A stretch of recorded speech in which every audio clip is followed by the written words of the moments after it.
How much you want to bet I could shoot an arrow over the mountains? You want to shoot an arrow over some mountains? You're probably going to need a PSE bow. Well, I'm going to give one away, guys. Like, comment, subscribe. You know how this goes. If you're subscribed to the channel, you're liking, you're commented, you're entered in the giveaway. Free PSE bow. Why not? Micro properties, tiny properties. Hell, we got a lot of them. Let's face the facts. A lot of you just can't afford the 200 acres, the 120 acres. And even in that case, if you have those bigger parcels, this information can definitely be used. I'm going to give you a basic layout as to how you should be laying out your properties, especially if you got that small property. You're kind of limited with space. You got to do the best that you can.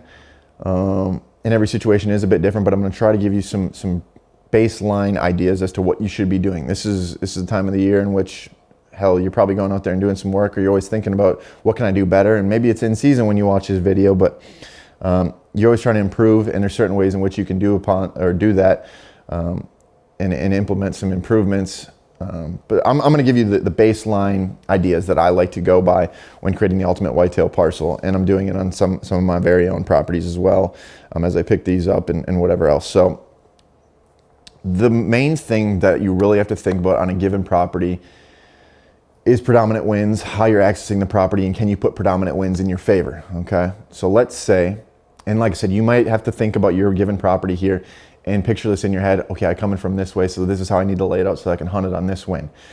But the goal here is to try and keep the wind in your favor so you can hunt your property as many times as you can and have success. Because here's the thing about any tree stand location.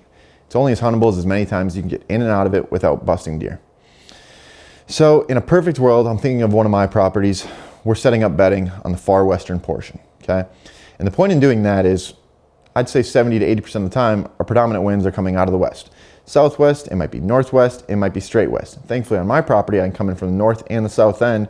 So if it's the south, if it's a northerly wind, I can come in from the south end and keep the wind in my favor most times.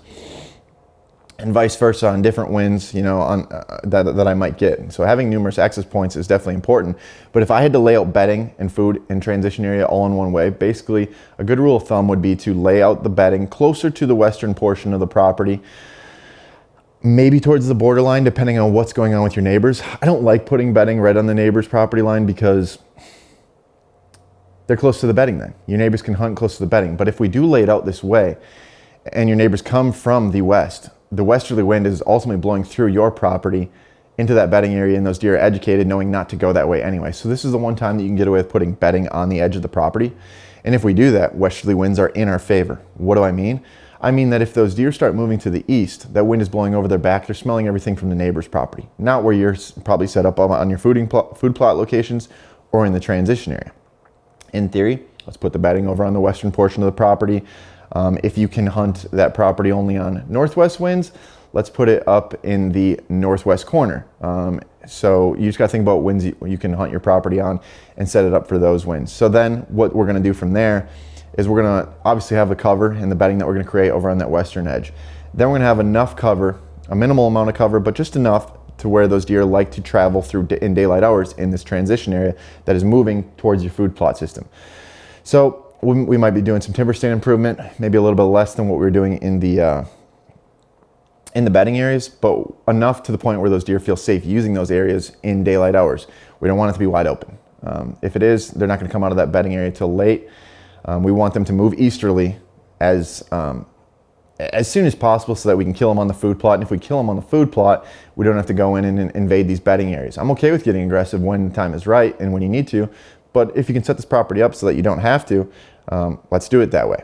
Okay, so the next thing that I would try to do is I would try to have the right food plot for the right times of the year.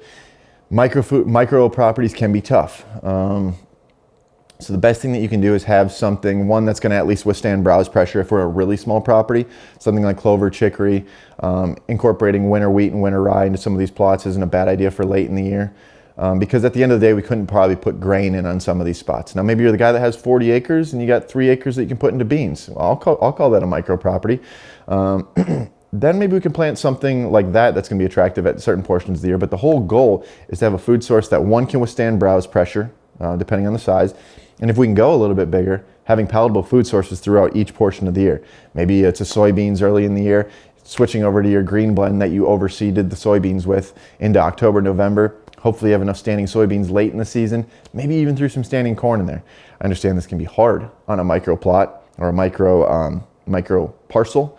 But at the same time, this is a good way to lay out your property in general, guys. Having that bedding over on the western edge, nasty thick, let the neighbor's wind blow in there, educate your deer, push those deer to the east in this transition area in which they feel comfortable moving in daylight hours because you don't overpressure it and it's got enough cover. And hopefully they pop out on that food source that you created that can withstand the browse pressure and hopefully it be diverse enough to hold deer throughout the entire season so that there's a food source that is palatable in that food plotting location throughout every portion of the year. So that's kind of how I would do it. On a micro plot property or a micro property, guys, that's the overall layout that I would try to accomplish if you're looking to make habitat improvements this off season, in the future, or at any time really. So if you like these videos, you like these tips, like, comment, subscribe. Always doing giveaways. If you want to win, you got to be subscribed. See you next time.